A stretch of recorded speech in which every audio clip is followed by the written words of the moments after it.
Bonjour Gilles Kepel. Bonjour. Vous êtes professeur émérite des universités, spécialiste du monde arabe et islamique. Votre dernier livre, Le bouleversement du monde, ressort dans une version actualisée du 7 octobre au retour de Donald Trump en édition de poche. Gilles Kepel, c'est vrai, il y a un nouvel embrasement au Proche-Orient. On a vu ces tirs de missiles contre l'aéroport Ben Gourion et la réaction qui viendra certainement d'Israël annonce le pire. Effectivement, c'est un acte tout à fait nouveau, c'est-à-dire que jamais un missile tiré par les Houthis du Yémen, qui sont les alliés et le dernier mandataire efficace qui reste à l'Iran, après la démolition du Hezbollah, du Hamas militairement et du régime Bachar el-Assad. Donc c'est la première fois qu'ils ont réussi à tirer un missile, c'est pas un drone, le cratère est énorme, juste à côté du terminal 3 de l'aéroport de Tel Aviv Ben Gourion sur la route qui va au parking, ce qui a perturbé évidemment tous les flux aériens et semé un vent de panique. C'est une démonstration de force. C'est la démonstration qu'aujourd'hui, d'une certaine manière, dans le fameux combat entre le glaive et le bouclier, le glaive a le dessus. C'est-à-dire que vous avez la possibilité d'envoyer des drones ou des missiles qui font très très mal, et la capacité à leur répliquer, ça veut dire des patriotes ou autres qui valent des millions et des millions de dollars face à un projectile qui en vaut 10 000. Ça montre aussi les Houthis sont devenus forts, notamment ils contrôlent une partie du Yémen et au-delà. C'est le principal agent d'influence dans la région qui reste aux Iraniens. Et les Houthis contrôlent le commerce de la mer Rouge, qui est l'une des principales voies commerciales, de route de la soie entre la Chine et l'Europe, qui passe par le canal de Suez. Et donc, ils tirent sur tous les bateaux qui ne leur plaisent pas. Y compris des bateaux américains. Donc, ça a des conséquences au-delà. Ce qui fait que vous avez des bâtiments de guerre américains et des avions britanniques qui viennent de Chypre et qui viennent bombarder en rétorsion les Houthis. Mais ce qui est très frappant, c'est qu'en dépit de la puissance de feu incroyable des États-Unis et de celle du Royaume-Uni en sus, ça ne change rien. Et les Houthis qui vivent, si j'ose dire, de charia et d'eau fraîche, puisqu'ils n'ont pas grand-chose comme infrastructure, on peut toujours bombarder leur ville. C'est un peuple qui est quand même en grande partie rural et il n'y a pas énormément... Ils vivent dans un système de subsistance, si vous voulez. Les grandes armes occidentales ne servent pas à grand-chose et ne peuvent pas empêcher, surtout, un missile d'atterrir sur l'aéroport de Tel Aviv, sans faire de victimes aujourd'hui, mais peut-être demain. Et donc, c'est quelque chose qui met une forte pression sur Netanyahou dans deux domaines. À la fois parce qu'en ce moment, il y a des négociations dont on ne sait pas grand-chose du reste, qui se déroulent à Oman entre les Américains et les Iraniens, dans la perspective d'arriver à un accord pour que, selon ce que veulent les Américains, l'Iran cesse d'enrichir du uranium pour détenir l'arme atomique. Et selon ce que veulent les Iraniens, c'est conserver la possibilité atomique, mais ne pas être agressif envers leurs voisins. Cette affaire avec les Houthis peut perturber l'aboutissement de cette négociation. En tout cas, les Houthis ne peuvent pas avoir lancé ce missile sans autorisation, sans aval iranien. C'est l'occasion dans le processus pour les Iraniens de dire aux Américains « on n'est pas réduit à la dernière extrémité, on a des choses à négocier ». Il faut voir que l'Iran a été extrêmement affaibli ces derniers mois. Ils ont perdu le Hezbollah, qui était leur force de dissuasion face à Israël. Pourquoi est-ce qu'ils avaient armé le Hezbollah? Parce que si jamais les États-Unis ou autres attaquaient l'Iran, préventivement, le Hezbollah libanais aurait tiré des pluies de missiles sur Israël, ce qui aurait été un risque énorme. Aujourd'hui, les Israéliens ont détruit le Hezbollah militairement grâce à l'affaire des fameux walkie-talkies et des beepers piégés. Le régime de Bachar el-Assad est tombé, ce qui pose d'autres problèmes puisque c'est aujourd'hui une situation de très grande tension en Syrie et également de lutte des djihadistes qui sont dans les marges du pouvoir et qui persécutent les minorités alaouites, chrétiennes et druzes, qui sont également liées à Israël, on en parlera tout à l'heure. Et donc, dans ce cadre-là, aujourd'hui, ceux qui restent à l'Iran pour peser et pour montrer qu'ils ne sont pas complètement dans le dénuement, qu'ils ont des capacités de négocier, c'est d'envoyer les Houthis menacer Israël comme l'aurait fait autrefois le Hezbollah. C'est une menace très sérieuse pour Israël. On a l'impression que les Houthis ont remplacé le Hezbollah, voire même le Hamas. Oui, et ce qui est incroyable, c'est que Sanaa, la capitale du Yémen, est à 1800 km au sud de Tel Aviv. Ce qui vous donne l'idée de la façon dont le monde change. Et que demain, dans des circonstances adverses pareilles, un missile ou un drone tiré du Sahel peut menacer la Belgique, la France ou autre, vous voyez. Donc on est dans un bouleversement du monde, si j'ose me citer, où la mise à disposition de ces armes assez rustiques que sont les drones, les missiles sont quand même un peu plus sophistiqués, peut menacer des actes, des frontières établies et autres. Et ça, c'est quelque chose qui est très préoccupant parce que l'équilibre des forces s'est rompu entre la défense et l'attaque. Un peu comme dans la guerre de 14-18, où on a envoyé au feu en pantalon garance, à cheval, des soldats, sans voir qu'en face, il y avait des mitrailleuses qui les ont fauchés.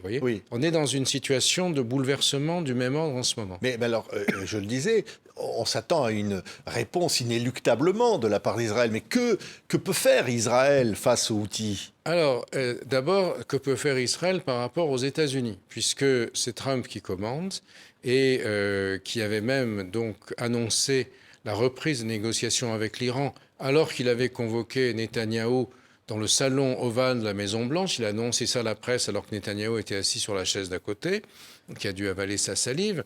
Et Netanyahou, aujourd'hui, s'est engagé dans une politique de nouveau d'attaque sur Gaza. Oui. Il rappelle les réservistes en masse. Voilà, parce qu'il va envoyer les réservistes, c'est-à-dire des gens qui ont presque notre âge, un peu plus jeunes quand même, espérons pour eux, qui vont aller sur la frontière avec le Liban notamment et en Cisjordanie, de manière à faire en sorte que les conscrits, ceux qui sont les plus jeunes, soient déployés à l'intérieur de la bande de Gaza pour faire une offensive terrestre supposément finale pour éradiquer le Hamas. La bande de Gaza est dans un état de dénuement absolu. Parce qu'on parle du missile sur l'aéroport de Ben Gourion, qui est quelque chose d'énorme, mais apparemment, d'après ce qu'on sait, un bateau d'aide alimentaire qui arrivait pour donner de l'alimentaire à Gaza, où il n'y en a presque plus, a été attaqué par des drones mystérieux, probablement israéliens, au large de Malte. Ce qui vous donne une idée, Malte, c'est quand même entre la côte sud de l'Italie et la Tunisie à la Libye. C'est très loin, c'est des milliers de kilomètres. Donc on voit comment cette guerre par procuration, par engin, sans être humain à bord, se déroule aujourd'hui. Donc vous voyez, on est dans une logique, il y a à la fois la négociation, les tensions, ces jets de missiles, ces attaques de drones servent à rétablir en permanence des équilibres dans cette négociation tout à fait étonnante, puisqu'elle est menée donc par l'agent immobilier new-yorkais Steve Witkoff, qui a mené pour Donald Trump les négociations avec le Hamas pour les otages, avec Poutine sur l'Ukraine et avec l'Iran. C'est un monde tout à fait différent de celui auquel on était habitué et qui est effectivement assez anxiogène. Mais en même temps, c'est aussi donc un échec pour Donald Trump, en plus de l'être pour Benjamin Netanyahou. Enfin, d'abord, tout va dépendre de ce que sera la réaction. Et deuxièmement, est-ce que les négociations continuent ou non ? Puisque Trump a tout intérêt à ce qu'il veut. Il nous a annoncé, moi, je fais la paix en Ukraine en 24 heures. On ne peut pas dire que ce soit vraiment ce qui se passe, qu'il a surtout permis à Poutine d'accroître son pouvoir. Il propose de faire en sorte que la Crimée et les oblasts, les provinces de l'Est russophones et conquises de facto par l'armée russe, restent, que ce soit là la frontière ultérieurement. On ne peut pas dire que ce soit véritablement un négociateur exceptionnel, puisqu'il a tout simplement donner son blanc-seing aux vainqueurs, d'une certaine façon.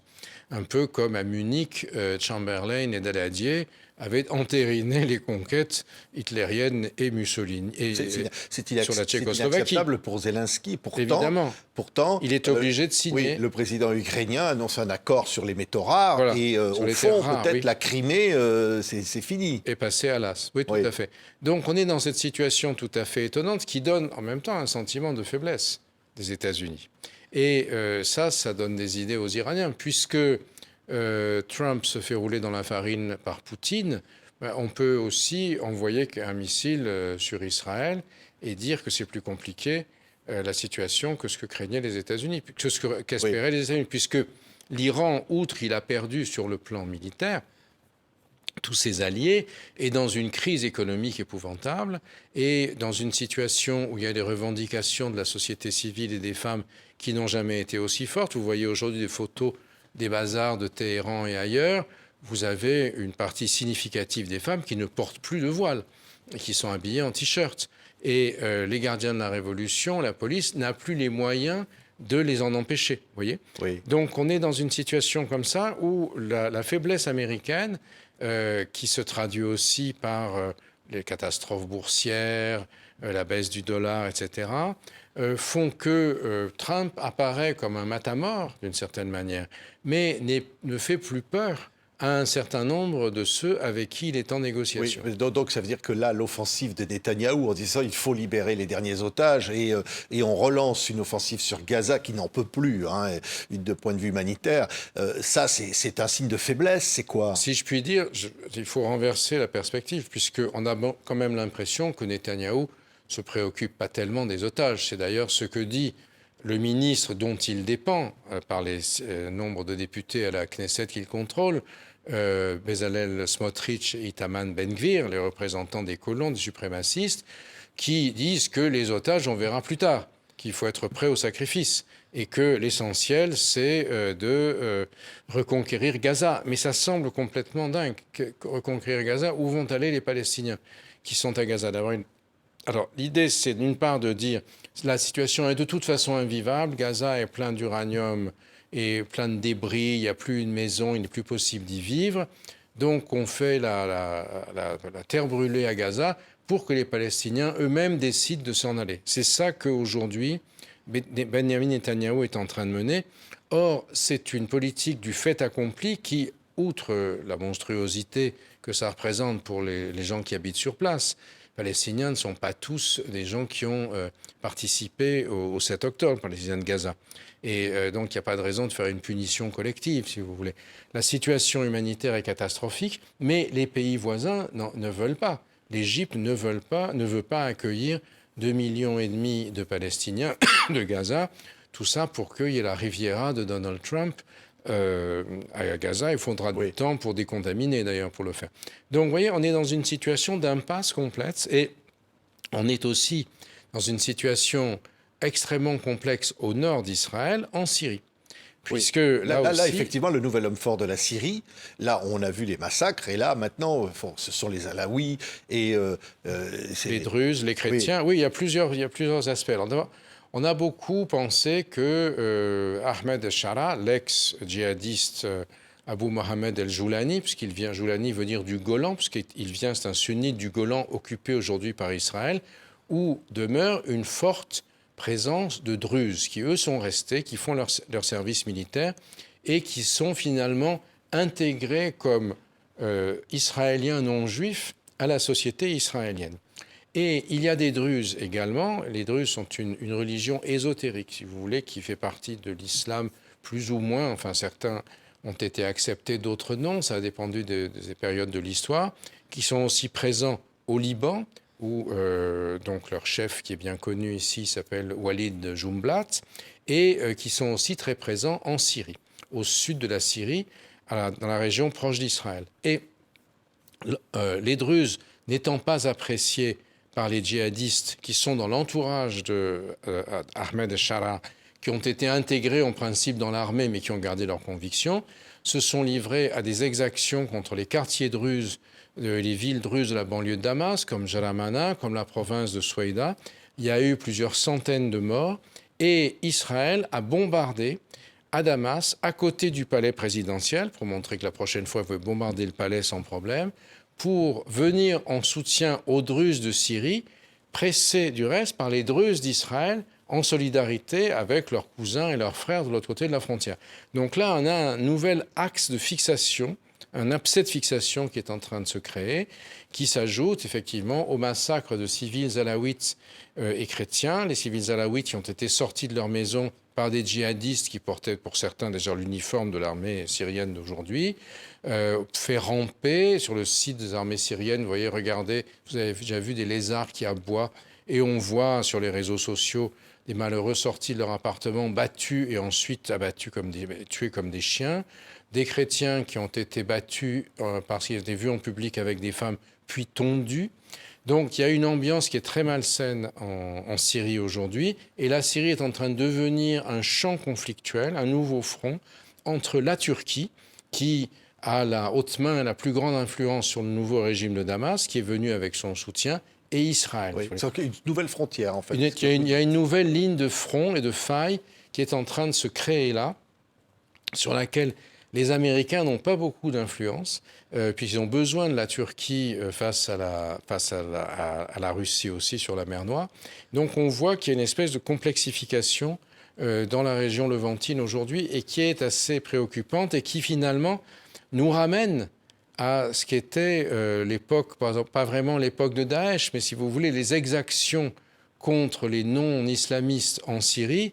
Ça rappelle des choses, notamment quand nous avions des milliers de Français qui étaient là-bas. Oui, oui. Vous avez signé une tribune dans le Figaro, Gilles Kepel, à propos de cette affaire à Grand-Combe, en France, dans le Gard, de Aboubacar Cissé, ce jeune homme massacré de plus de 50 coups de couteau, 57 coups de couteau par un bosniaque français, et la dénonciation d'un climat d'islamophobie derrière cet acte. Et vous avez signé cette tribune en disant, dans ce cas, parler d'islamophobie, c'est une posture morale.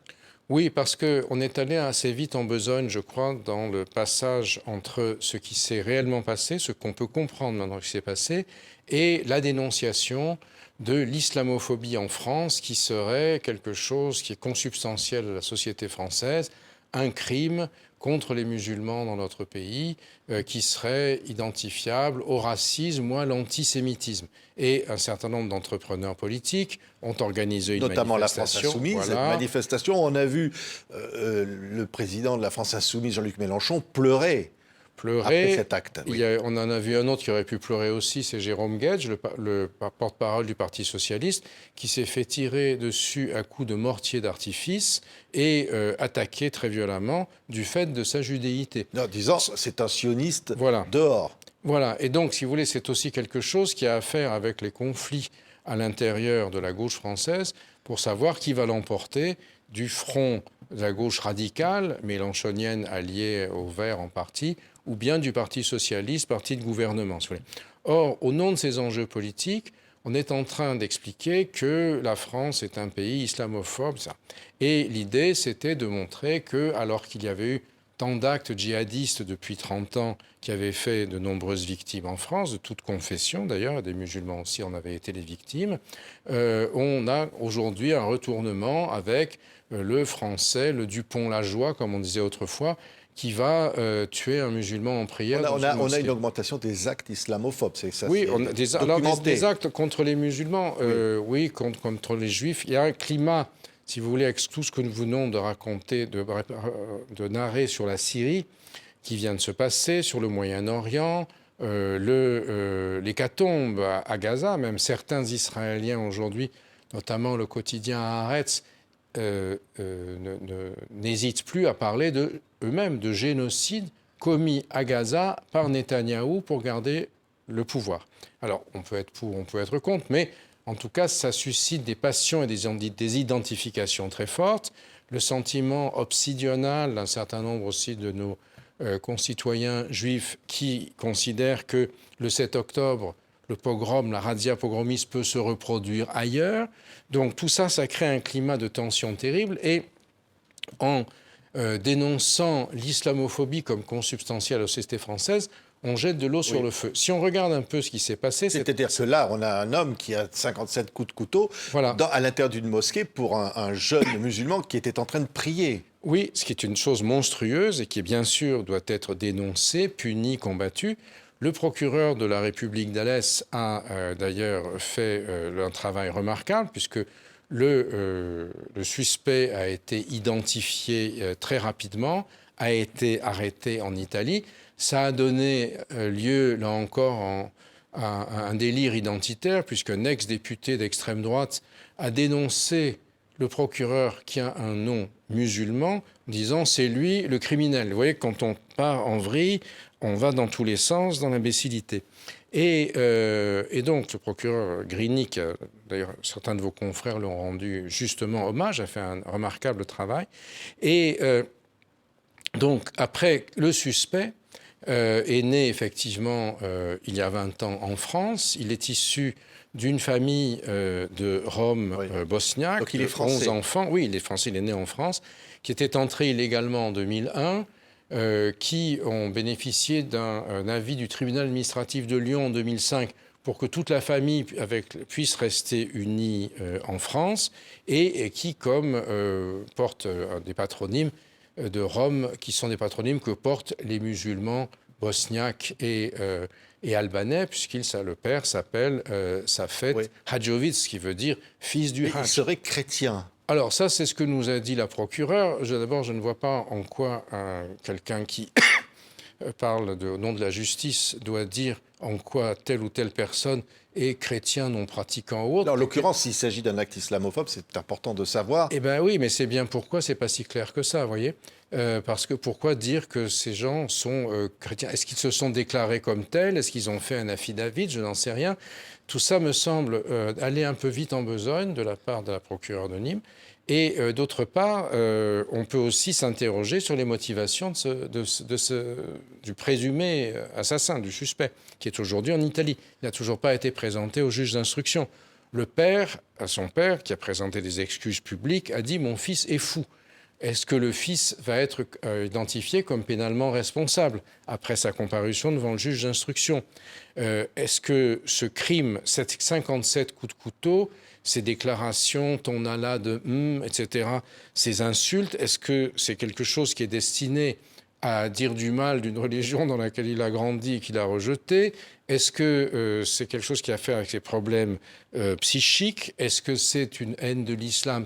Tout ça, pour l'instant, la justice s'en occupe, elle va trancher, et je trouve que c'est une mauvaise chose de se lancer dans la récupération politique sans trop savoir de quoi il s'agit exactement. Je crois que la loi doit être la même pour tout le monde, que bien évidemment les crimes commis contre les musulmans, qu'ils soient nos compatriotes ou non, qu'ils soient sur le territoire français, doivent être punis avec toute la sévérité et la rigueur de la loi comme les autres, que les lieux de culte musulmans doivent pouvoir être sécurisés au mieux avec les services de police et de gendarmerie, mais de crier à l'islamophobie sans être exactement sûr de quoi on parle, pour mettre de l'huile sur le feu sur toutes les tensions et les brûlures qui sont propres à une société française qui vit dans ce contexte international après le 7 octobre, qui a laissé de grandes traces chez nous, après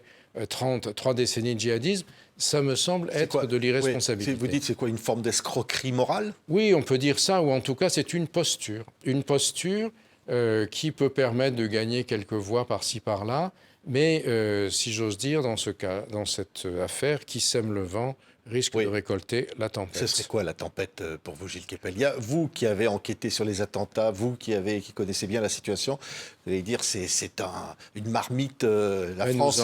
Nous en sortons à peine de la tempête. On a quand même, depuis le GIA, dans la deuxième moitié des années 90, ensuite une petite pause à l'époque d'Al-Qaïda qui n'a pas attaqué spécifiquement la France, mais où on avait les réseaux du but de Chaumont, etc., qui préparaient Daesh en France. Ensuite, après la fin de Daesh, le début du djihadisme d'atmosphère avec l'assassinat de nos collègues, les professeurs Samuel Paty et Dominique Bernard, devant ou dans leur établissement. par des gens venus du Caucase, là encore. Tout ça, si vous voulez, ce sont des choses qui sont à peine calmées.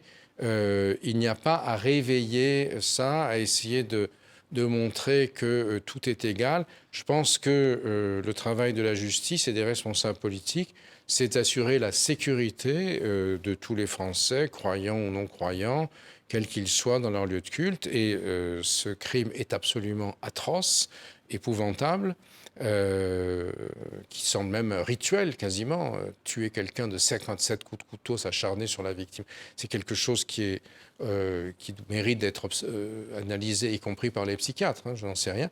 Mais je pense que c'est d'aller vite en besogne que de faire passer la volonté de construire des alliances politiques sur la nécessaire cohabitation à l'intérieur de notre pays de populations d'origines différentes et dont l'objectif est que tous se conjuguent dans l'identité et la citoyenneté française au lieu de faire des barrières communautaires qui risquent de nous amener à des situations qui ont été connues autrefois dans les Balkans, dans l'ex-Yougoslavie ou au Levant, nous en avons parlé. Oui, il risque d'y avoir une balkanisation de la France. Mais il faut, je pense d'archipel français, d'éclatement. Oui, alors ça c'est l'expression effectivement de notre grand sondagiste, mais il a raison d'une certaine manière, mais un archipel, cet archipel en l'occurrence, il a vocation à devenir un continent. Et je crois que tout le travail aujourd'hui des autorités, de la France, de la société, c'est justement d'arriver à faire société dans ce qui est de notre diversité, mais qui doit faire en sorte qu'à terme, ce que nous avons en commun est plus important que nos différences. Sinon, on est mal barré. Merci Gilles Kepel. Voilà, je vous rappelle que vous publiez Le Bouleversement du monde, édition actualisée donc de votre dernier best-seller du 7 octobre au retour de Donald Trump et Prophète en son pays, qui sort également en livre de poche, comme on le voit ici chez Champs Actuels. Merci beaucoup Gilles Kepel d'avoir été notre invité aujourd'hui. Merci de votre invitation.